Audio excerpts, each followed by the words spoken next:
안녕하십니까. 네. 오늘 대림 3주를 이제 여러분들과 이렇게 함께 시작하게 돼서 참 저도 개인적으로 기쁘고 여러분들 만나 뵙게 돼서 정말 반갑습니다.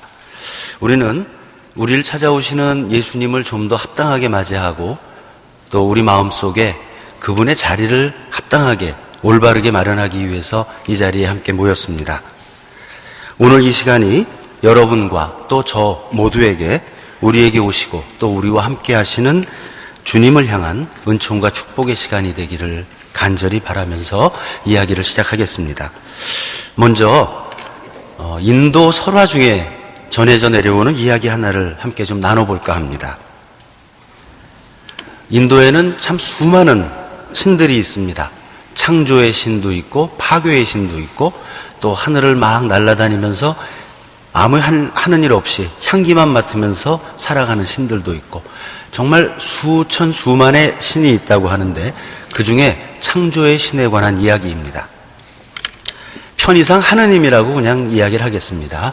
자, 이 창조의 신, 이 하느님이 세상을 만드시고 정성을 다해서 인간을 이제 만드셨답니다. 그리고 이 인간을 만들어 놓은 다음에 보니까 당신이 만들어 놓고도 너무 잘 만들어 놓은 거예요. 그래서 이 사랑스럽고 귀한 인간들을 늘 곁에 두시고 늘 함께 하면서 인간의 모든 일들을 보살펴주고 도와주고 해결해주고 인간과 너무 가까이 지내셨답니다. 그런데 그러다 보니까 인간들이 이제 하느님 앞에서 버릇없이 굴기 시작한 거예요. 하나님을 귀찮게 하고 하나님을 힘들고 하나님을 어렵게 하기 시작했습니다. 그래서 이 하나님께서는 이제 어떻게 하면 인간과 좀 거리를 둘 수 있을까? 인간에게서 좀 떠나서 좀 나도 편하게 살았으면 좋겠다 하는 생각을 하고 여기저기 숨어도 봤답니다. 근데 그때마다 이 인간은 어떻게든지 하나님을 찾아와 가지고는 하나님을 또 괴롭히기 시작했다는 거예요. 그래서 하나님이 생각해낸 게 뭐냐면 이 세상의 현자를 한번 찾아가서 물어보자 하는 거였습니다. 그 지혜롭다는 사람을 찾아가서 하나님이 자신의 고민을 탁 털어놓고 내가 이러이러한 이유로 인간으로부터 좀 벗어나고 싶은데 어디 가서 숨으면 좋겠느냐 하고 물어봤답니다. 그랬더니 이 현자가 대답하기를 하느님, 당신이 인간을 만들어 놓고 왜 그걸 모르셨습니까? 하면서 당신은 인간을 항상 무언가 밖에서 찾도록 만드셨습니다. 그래서 인간은 무언가를 자꾸 찾으려고 밖으로 나가는 속성이 있는데 당신이 인간의 마음속에 들어가 계시면 아마 인간은 당신을 찾지 못할 겁니다.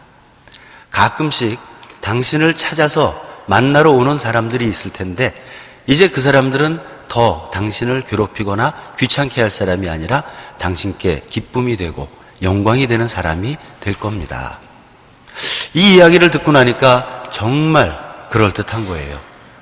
내가 인간을 만들어 놓고 왜 이런 기막힌 방법을 몰랐을까 하면서 하나님께서는 그때부터 지금까지 쭉 인간의 마음속에 들어가 계시다는 겁니다. 하나님의 모상대로 창조된 우리들이고 성령의 궁전인 우리들입니다. 그만큼 우리들은 하나님과 함께 살고 있고 하나님께서는 늘 우리 안에 함께 거하고 계시는 것이죠. 그런데 이러한 사실들을 우리는 잘 알고 있고 또 입으로 늘 고백하면서 어떨 때 보면 너무 쉽게 잊어버리고 사는 것은 아닌가 하는 생각을 할 때가 있습니다.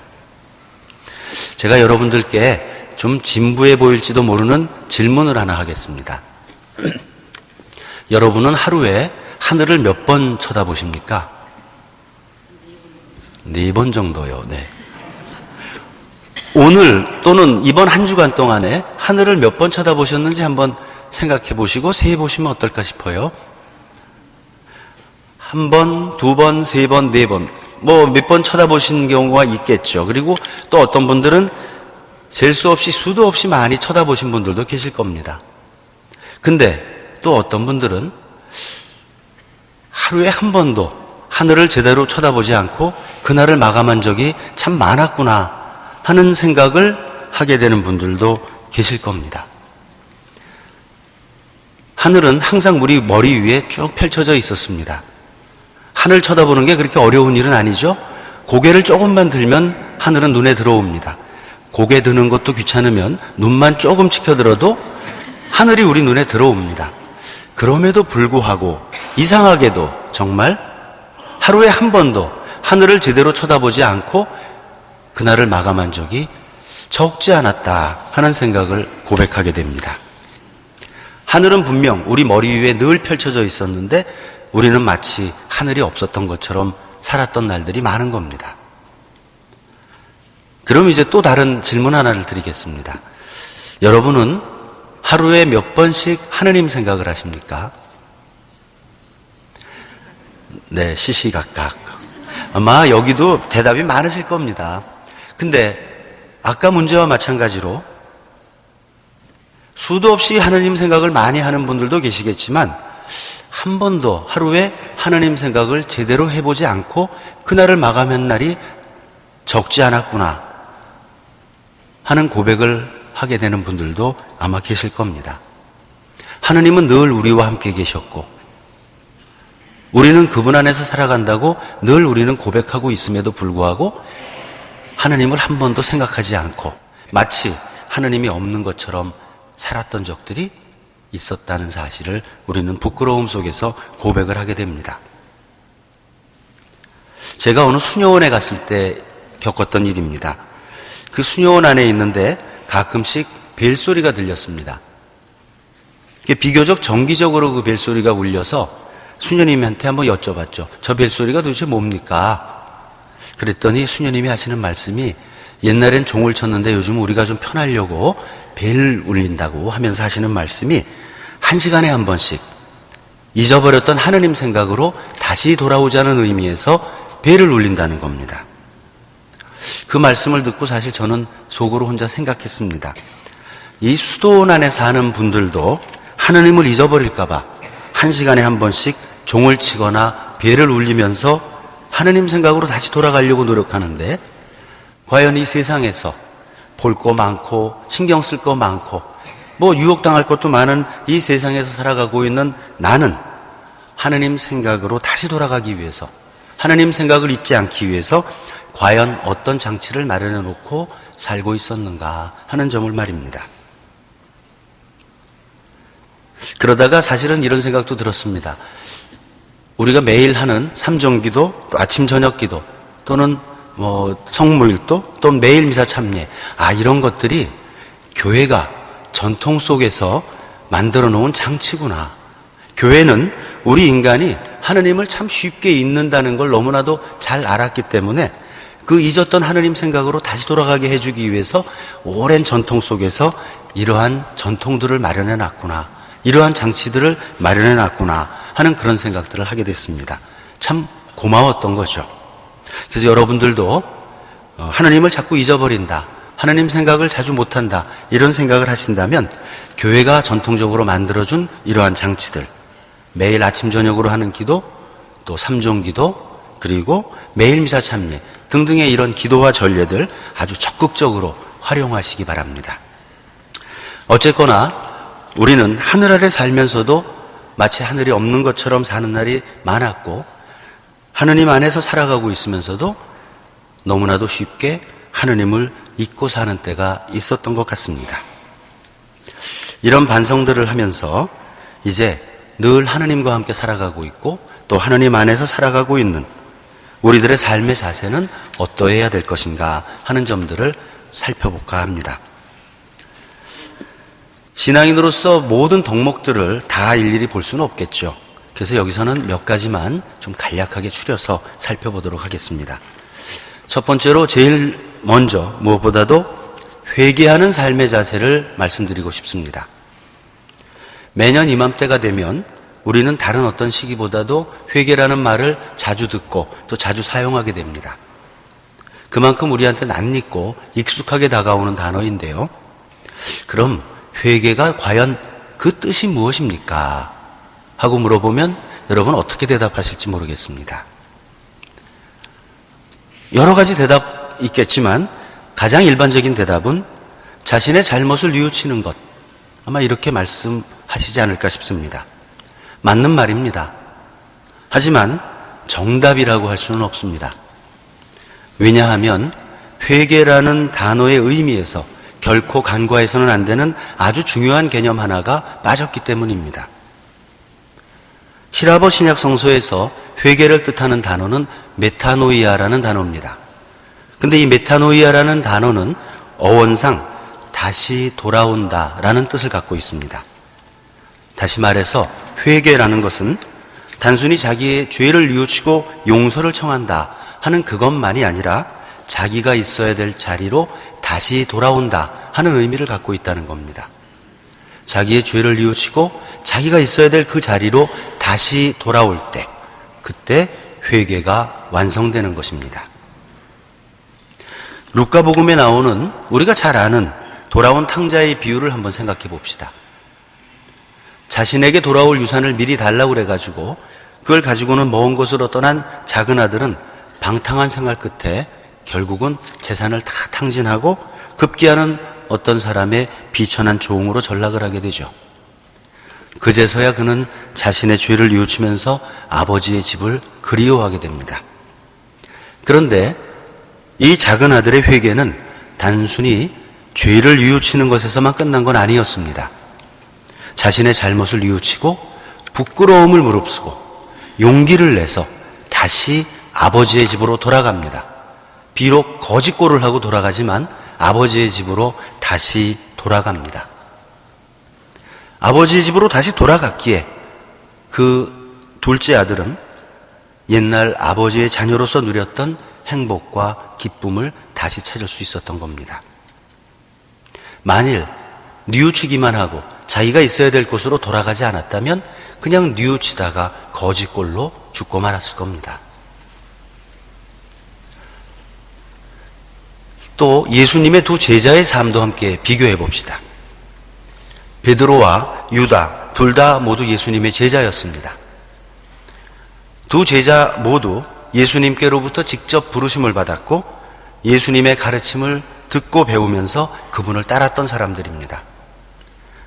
그런데 이 두 제자 모두 예수님을 배반하는 큰 죄를 졌습니다. 베드로는 죽음의 공포 앞에서 인간적인 유약함 때문에 스승 예수님을 3번이나 모른다고 부인을 합니다. 우리식으로 하면 내가 그 사람을 알면 성을 간다, 내가 사람도 아니다, 이런 식으로까지 얘기하면서 예수님을 모른다고 부정을 합니다. 그리고 유다는 인간적인 판단에서든 자신의 욕심에서든 사악한 유혹에 빠져서 은전 30냥에 스승 예수님을 팔아넘기고 맙니다. 이처럼 둘 다 똑같이 예수님을 배반하는 큰 죄를 졌습니다. 그리고 또 둘 다 똑같이 자기의 죄를 뉘우칩니다. 루카복음에 의하면 베드로 사도가 마지막 3번째로 예수님을 부인하는 순간에 닭이 울었고 예수님께서는 그때 몸을 돌려서 베드로를 똑바로 쳐다보셨다고 적고 있습니다. 그제서야 베드로는 정신을 차리고 밖으로 뛰어나가 슬피 울었다고 전합니다.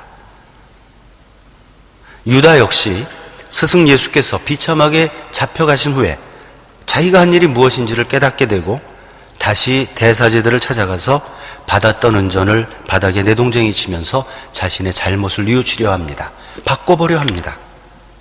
이처럼 둘 다 똑같이 죄를 지었고 둘 다 똑같이 죄를 뉘우쳤습니다. 여기까지는 똑같습니다. 그런데 이제부터가 달라집니다. 우리가 잘 알다시피 베드로는 자신의 죄를 뉘우친 후에 자신이 있어야 될 그곳, 제자로서의 삶의 자리로 다시 돌아옵니다.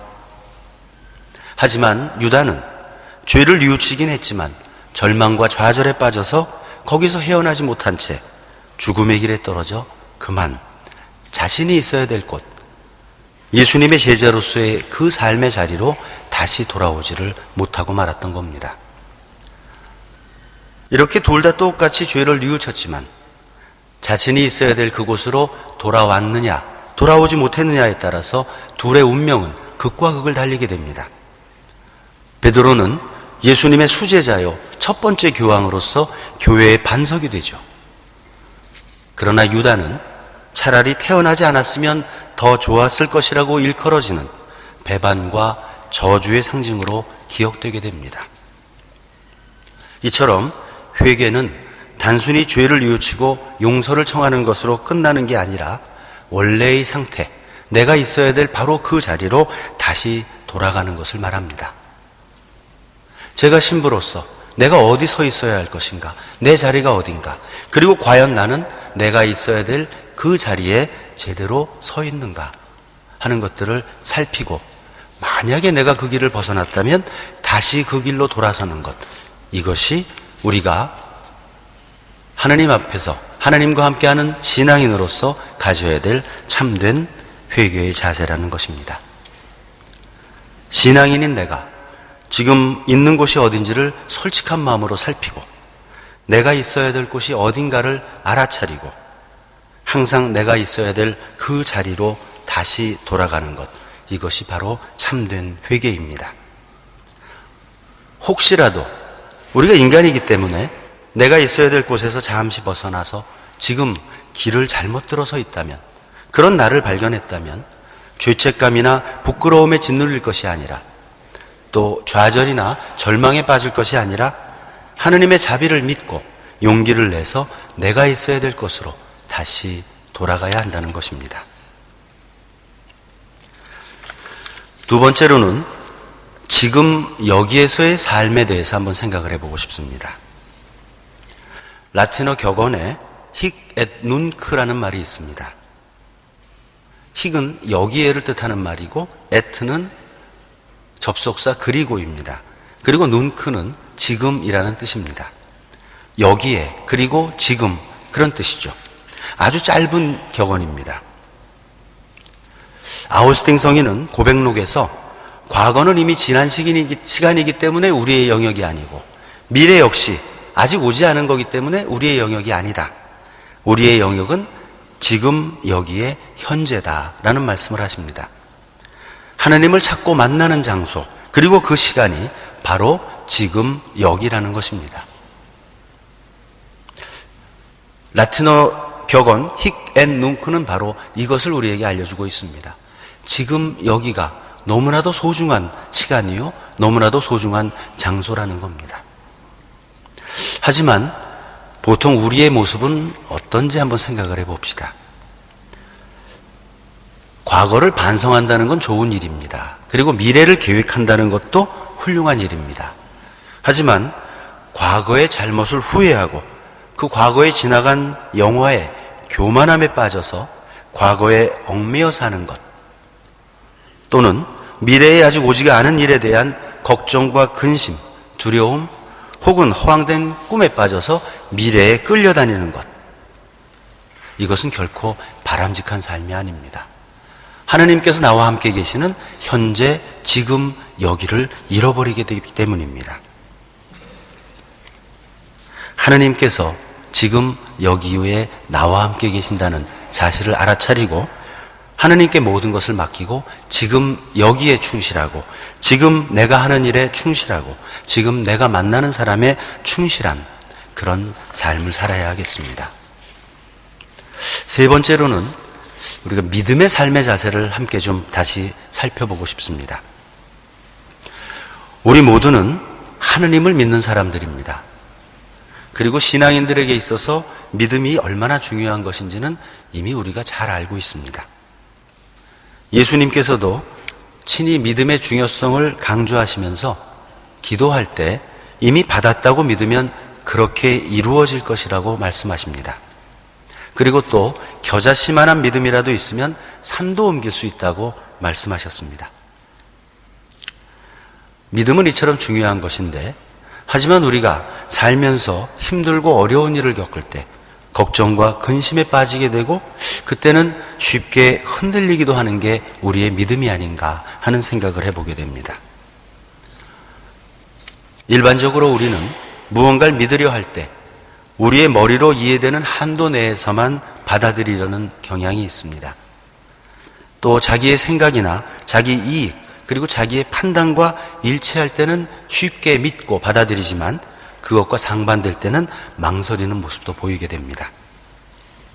믿음이란 것은 나의 전 존재를 하느님께 다 던지고 의탁해야 되는 건데, 그러지 못하는 우리를 가끔 발견합니다. 어느 신학자가 믿음에 대해서 설명을 하면서 이런 얘기를 했습니다. 이런 이야기를 했습니다. 아주 높은 건물이든 산이든 그 꼭대기에 올라가 있는데 저 밑에서 보이진 않지만 예수님의 목소리가 들린다는 겁니다. 예수님이 자, 내가 여기서 너를 받아줄 테니 뛰어내려라. 그랬을 때 뛰어내릴 수 있는 것, 그것이 바로 용기라는 것, 믿음이라는 겁니다. 물론 이게 비유 말씀이라는 건 여러분들이 잘 아시겠죠. 예, 하느님의 목소리를 듣는다 뭐 이런 얘기를 하니까 생각나는 게 있습니다. 제가 신학생 때 어느 신부님께서 저희한테 그런 얘기를 해주신 적이 있어요.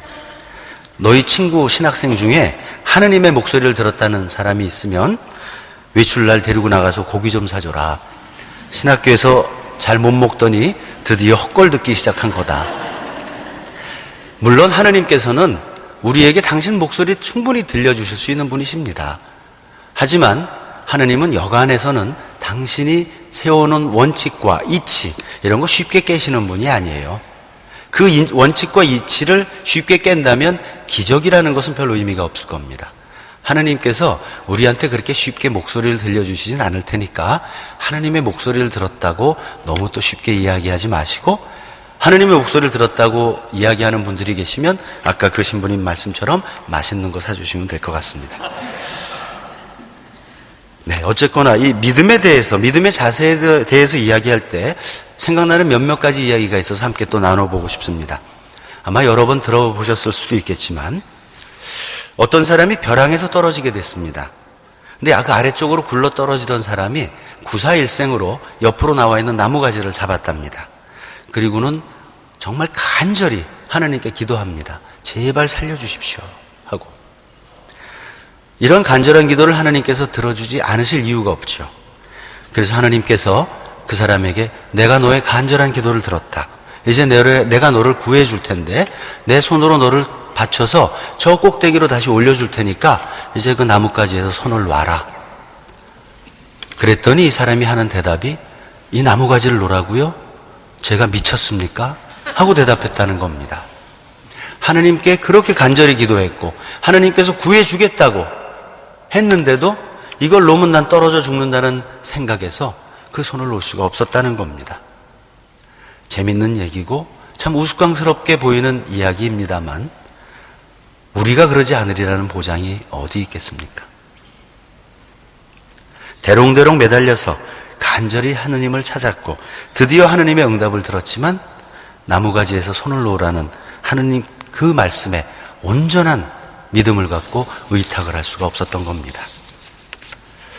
또 이런 이야기가 있습니다. 어느 유치원에서 다음날 소풍을 가기로 했는데 일기예보를 보니까 비가 온다는 겁니다. 그래서 유치원 선생님들이 애들을 모아놓고 하나님께 기도를 같이 했습니다. 내일 비 안 오게 해주세요 하고. 근데 다음날 보니까 비가 안 와서 소풍을 출발했답니다. 근데 점심 먹을 때쯤 돼가지고 하늘이 갑자기 어두워지더니 그냥 옥수같이 비가 오는 거예요. 그래서 선생님들이 빨리 우산을 피고 애들을 우산 속으로 들어오라고 그랬답니다. 근데 애들이 당혹스러운 표정으로 또는 실망스러운 표정으로 한 명도 우산 속으로 들어오지 않고 선생님들을 쳐다만 보고 있었대요. 왜 그랬냐 하면 애들은 하느님께 기도했기 때문에 우산을 준비하지 않았다는 겁니다. 같이 기도하자고 그랬던 선생님들은 우산을 다 준비해 갔고 애들은 안 가져갔던 거죠. 우리한테 나무가지를 놓아버릴 수 있는 그러한 온전한 믿음이 있는지, 그리고 우산을 준비하지 않을 수 있는 그러한 순수한 믿음이 있는지 한번 스스로에게 물어볼 일입니다. 전해지는 얘기에 의하면 탈출기에 나오는 그 이스라엘 백성들이 홍해 바다를 건널 때 모세가 그 둘로 갈랐다는, 바다를 갈랐다는 이야기 있죠? 그 기적도 모세가 지팡이를 들고 두 손을 하늘로 치켜 올렸을 때 그 기적이 일어난 게 아니라 맨 첫 사람이 믿음을 갖고 바다로 들어갔을 때 그때 그 기적이 시작됐다고 전해지고 있습니다. 물론 성서에 있는 이야기는 아닙니다만, 네. 그래요. 겨자씨만한 믿음이라도 정말 온전한 믿음을 갖고 주님께 모든 것을 의탁할 수 있는 것, 그것이 우리에게 요구되는 믿음의 자세일 겁니다. 이러한 믿음을 우리에게 주시기를 청하면서 주님의 말씀을 다시 한번 마음에 새겨봅시다. 두려워하지 말고 믿기만 하여라. 네 믿음이 너를 구하였다. 자, 이제 네 번째로 같이 생각해 보고 싶은 거는 기도하는 삶입니다. 기도에 대해서는 수없이 많이 얘기를 들으셨겠고 또 여기 많은 기도의 전문가들이 모여 있을 겁니다. 우리가 잘 알다시피 우리가 식사를 하지 않으면 기력을 차릴 수가 없습니다. 그리고 계속해서 밥을 안 먹으면 결국 생명을 잃어버리고 맙니다. 기도도 마찬가지가 아닐까 싶어요. 신앙인들이 기도를 제대로 하지 않으면 신앙인으로서의 힘을 잃게 되고 계속해서 기도를 빵꾸내고 하지 않으면 신앙인으로서의 생명마저 위태로운 지경에 이르고 맙니다. 또 이야기 하나를 들려드리겠습니다. 어느 유명한 성인께 수도원 원장이 찾아가서 자기가 수도원 원장이라는 사실을 숨기고 기도는 얼마나 하면 좋겠습니까? 하고 물어봤답니다. 이런저런 이야기를 나누던 끝에 그 성인은 수도원장에게 하루에 1시간 정도 기도하면 좋겠다 하는 대답을 해줬답니다. 그제서야 이 수도원장은 자기의 신분을 밝히면서 내가 참 큰 수도원 원장이기 때문에 너무 바빠서 하루에 1시간씩 기도하기는 정말 어렵습니다. 어떻게 하면 좋겠습니까? 그랬더니 그 성인이 말씀하시기를 죄송합니다. 제가 수도원 원장님이신 걸 몰랐습니다. 그러시다면 하루에 최소 3시간씩은 기도하셔야 됩니다. 하나님과 함께 하려면, 하나님께 나아가려면, 그리고 자신이 맡은 일이 중요하면 중요할수록, 크면 클수록 기도하는 시간이 더 필요하다는 겁니다. 복음서를 보면 예수님께서도 자주 기도하시는 모습을 우리들에게 보여주십니다. 공생활을 시작하기에 앞서서 40일간 광야에서 단식하면서 기도하십니다. 12제자를 뽑기에 앞서서도 기도하십니다. 최후의 만찬 석상에서도 제자들을 위해 기도하시고 또 십자가 죽음을 앞두고 겟세마니 동산에서도 피땀을 흘리시면서 기도하십니다. 십자가에 매달려서 죽음의 그 순간까지도 하나님 아버지께 기도를 하셨습니다. 그 외에도 예수님께서는 기적을 행하시거나 또는 어떠한 중요한 일을 하시기에 앞서서 항상 기도를 하셨습니다. 하느님이시고 하느님의 아들임이신 그분께서도 이렇게 기도하셨다면 우리가 어떻게 해야 될지는 두말할 필요가 없는 겁니다. 예수님께서는 또 기도하는 법을 알려달라는 제자들에게 친절하게 직접 주님의 기도를 알려주십니다. 우리는 주님의 기도를 요즘 너무나 자주 또 쉽게 하기 때문에 이게 얼마나 귀한 기도라는 거에 대한 생각을 제대로 안 할 때가 많습니다. 하느님이 직접 알려주신 기도입니다. 이 기도는. 그래서 주님의 기도는 이 세상 어떤 기도보다도 중요하고 큰 가치를 갖는 기도라고 말씀드릴 수 있습니다. 그래서 이건 좀 여담입니다만 아마 여기 구교 신자분들은 옛날 연도할 때 기억을 한번 되살려보면 기억나실 겁니다. 옛날 연도를 봤을 때 주님의 기도를 하는 부분에서 하늘에 계신 하고는 중간 부분은 그냥 침묵 중에 했습니다. 그리고 악에서 구하소서 하고 끝에 부분만 했습니다. 그 이유가 뭔지는 사실은 100%는 모르겠습니다만 저희가 생각하기에 아마 이런 이유가 아닌가 싶습니다. 주님의 기도라는 게 하느님께서 직접 가르쳐 주신 너무나 귀한 기도이기 때문에 외교인들한테 알려줄 수가 없다. 초상이 나면 신자가 아닌 사람들도 함께 모이지 않습니까? 그래서 외교인들 앞에 이 귀한 기도를 우리가 쉽게 알려줄 수가 없다 해서 하늘에 계신 하고는 속으로 하고 신자들끼리 그리고 악에서 구하소서 하고 맞췄던 것이 아닌가 하는 생각을 해봅니다. 어쨌거나 예수님께서는 직접 우리가 어떻게 기도해야 되는지 그 주님의 기도도 알려주셨고 또 여러 비유 말씀과 또 행적을 통해서 기도의 자세도 알려주십니다. 한밤중에 친구에게 빵을 얻으러 가는 친구의 비유 말씀 기억하실 겁니다. 그리고 과부의 청은 그 과부의 청을 결국은 들어주고야 마는 불의한 재판관의 이야기 아마 기억하실 겁니다. 이런 이야기들을 통해서도 기도의 자세에 대해서 예수님께서는 우리에게 알려주고 계십니다. 그리고 또 예수님의 행적 중에 우리 또 기도의 자세를 우리에게 가르쳐 주시는 그런 행적을 찾아볼 수가 있습니다.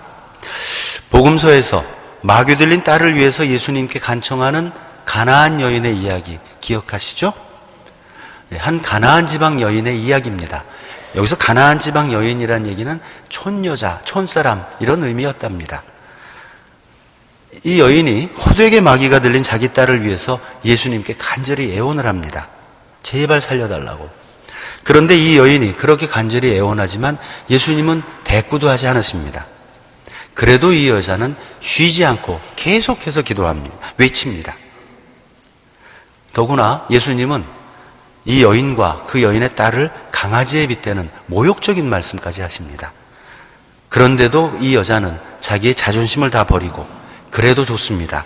주인상에서 떨어지는 빵 부스러기라도 먹을 수 있게 해주십시오 하고 계속 졸라댑니다.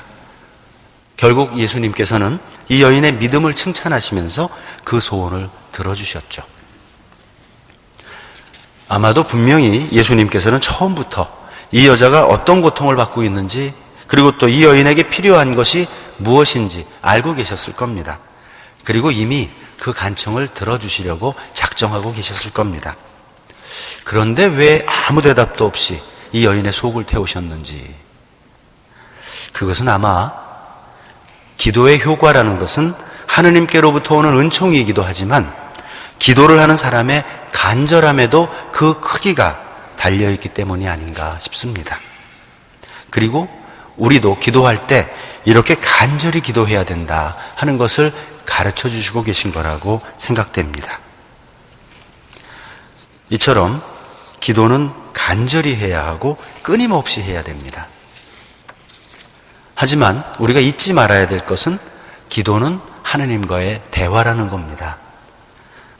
일방적으로 자기 말만 하면 올바른 대화가 이루어질 수 없습니다.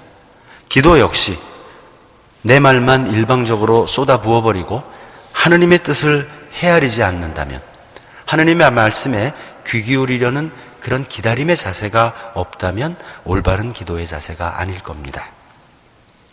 그리고 기도는 항상 그 주도권을 하느님께 두고 해야 합니다.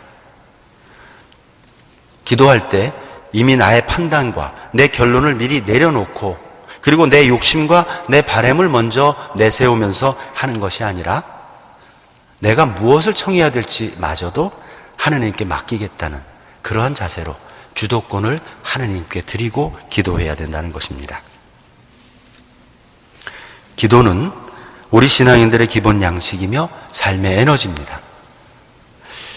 다른 분들도 그런 경험들 하시지 않았을까 싶은데 저는 무언가 생활이 엇나가고 있다는 걸 느꼈을 때 가만히 저 자신을 되돌아보고 있으면 그때가 기도하지 않고 있었을 때라는 것을 느끼게 되곤 합니다.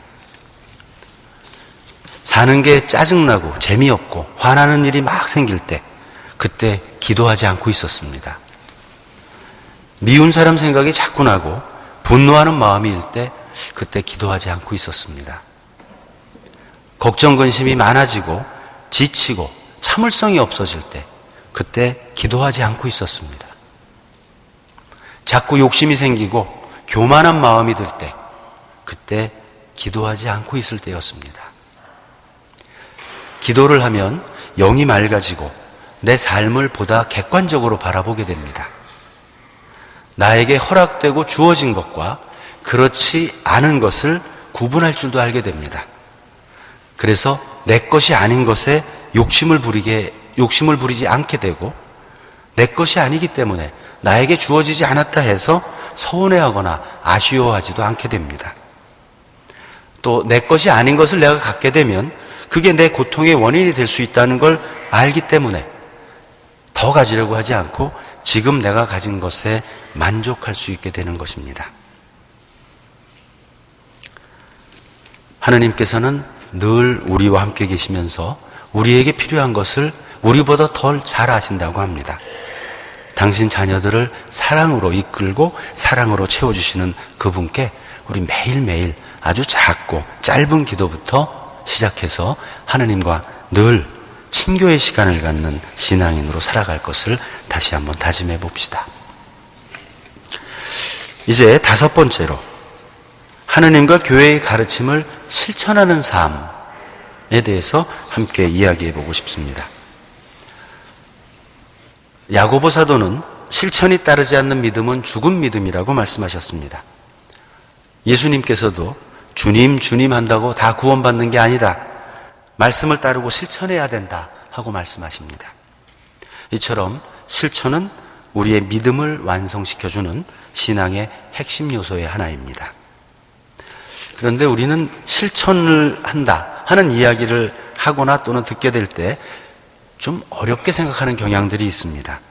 아주 성실해야만, 또 아주 열정적이어야만, 그리고 뭔가 대단한 일을 해야만 제대로 된 실천의 삶을 사는 거다, 이런 생각을 하게 되는 것 같기도 합니다.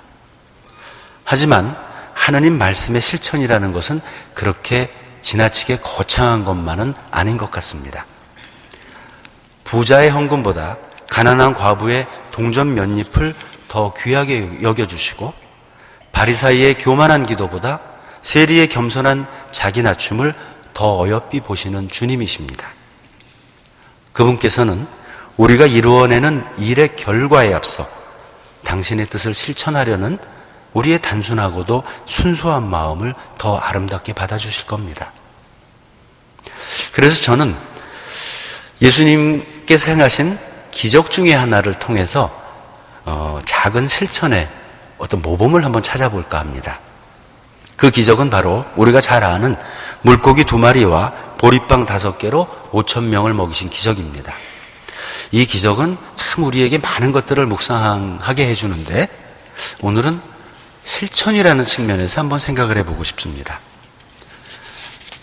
이 유명한 기적의 내용은 다 잘 아시다시피 예수님의 가르침을 들으려고 모여왔던 수많은 사람들이 한 어린이가 내놓은 물고기 2마리와 보리빵 5개를 가지고 5,000명이 넘는 사람들이 배불리 먹고도 풍요로움과 완전함을 상징하는 숫자인 12광줄이나 남았다 하는 이야기입니다.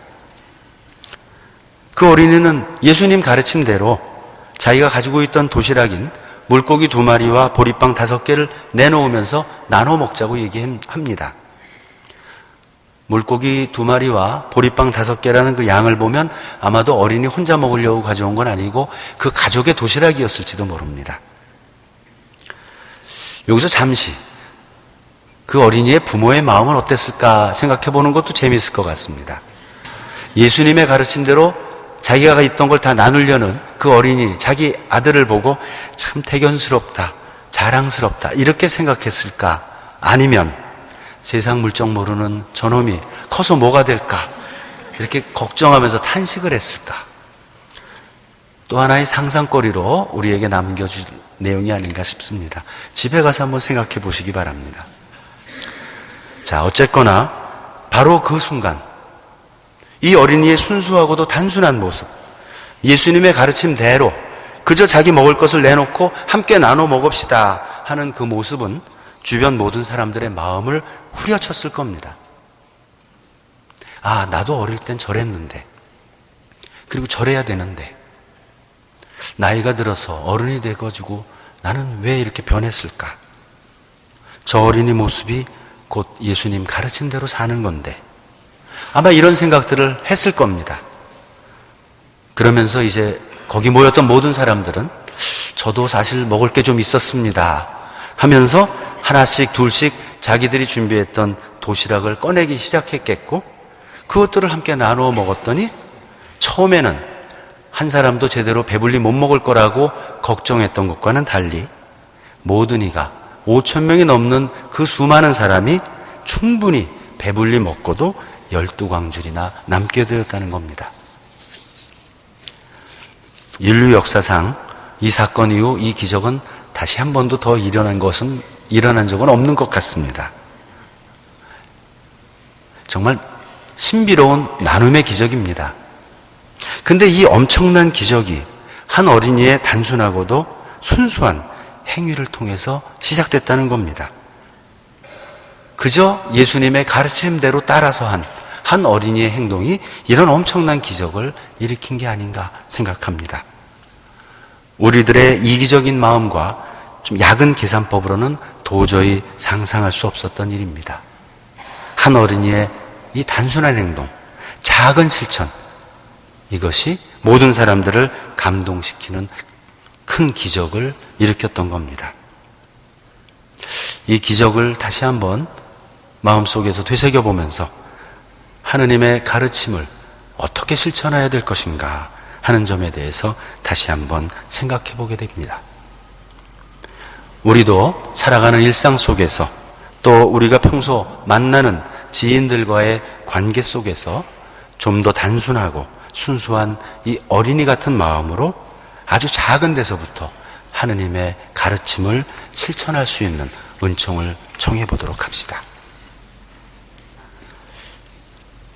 자, 이제 오늘 이 시간 마무리할 시간들이 거의 가까이 오고 있습니다. 끝으로 그래서 순교자적인 열정의 삶에 대해서 말씀을 드려볼까 합니다. 어느 심리학자가 순교자들의 정신 상태에 대해서 연구를 한 적이 있다고 합니다. 순교자들의 모든 삶의 기록들을 다 모아놓고 검토하고 또 연구를 해서 그분들의 심리 분석을 한 다음에 결론을 내렸는데, 결론은 순교자들은 미친 사람들이었다라는 겁니다. 거룩한 순교자들에게 미친 사람이라고 얘기하는 건 참 불경스러운 일이죠. 하지만 좀 솔직한 마음으로 가만히 생각해 보면 맞는 말입니다. 순교자들은 정말 미친 사람들이었습니다. 사람은 누구나 죽기보다는 살기를 바라고, 살아도 평온하고 부유하고 영화롭게 살길 바랍니다. 더욱이 수치스럽고 고통스러운 죽음을 원하는 사람은 없을 겁니다. 그런데 순교자분들은 이 세상에서 평온한 삶, 영화로운 삶을 누리지도 못했고 제명에 죽지도 못했습니다. 가슴 조이면서 쫓기고, 쫓기다가 잡히고, 잡혀서는 온갖 모욕과 고문을 당하면서 사람들의 냉소와 조롱 속에서 구경거리가 되는 비참한 죽음을 맞으신 분들이었습니다. 결국은 그렇게 될 줄 알면서 자신들이 원해서 그런 죽음의 길을 가신 분들이었습니다. 정말 순교자들은 미친 사람들이었습니다. 오직 하나, 하느님께 미쳤던 분들이었습니다. 하느님께 미쳤기 때문에, 그리고 진리에 미쳤기 때문에 자신의 삶의 모든 것을 버릴 수 있었고 목숨까지 바치면서 하느님을 증거할 수 있었던 겁니다. 자, 이제 하느님과 함께하는 삶에 대한 이야기를 아주 간략하게나마 함께 나눴습니다.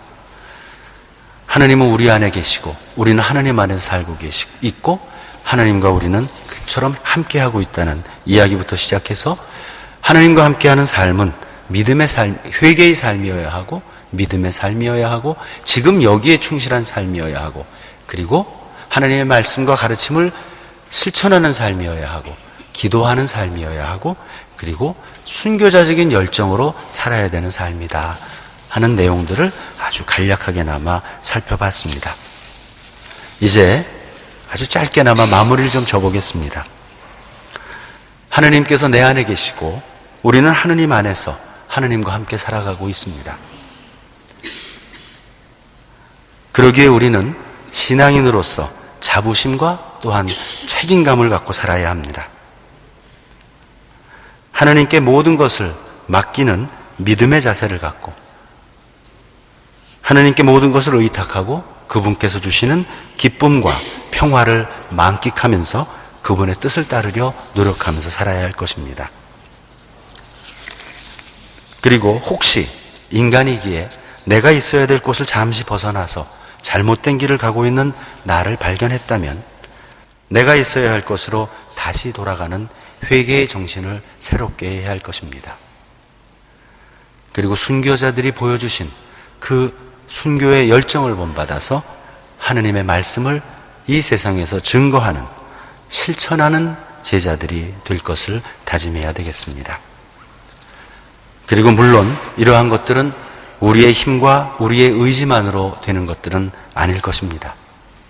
그러기에 겸손되이 하나님께 기도하면서 그분의 이끄심과 도우심을 청해야 될 것입니다. 사랑이 가득한 주님께서는 당신을 바라며 따르려는 우리 한 사람 한 사람의 발걸음을 친히 축복해 주시고 함께 하시면서 이끌어 주실 것입니다. 앞으로, 그리고 적어도 성탄까지만이라도 하루에 한 번이라도 더 하늘을 쳐다보고 하루에 한 번이라도 하느님 생각을 더 하면서 우리에게 오시는 아기 예수님을 합당하게 마주할 수 있도록 함께 노력해 나갑시다.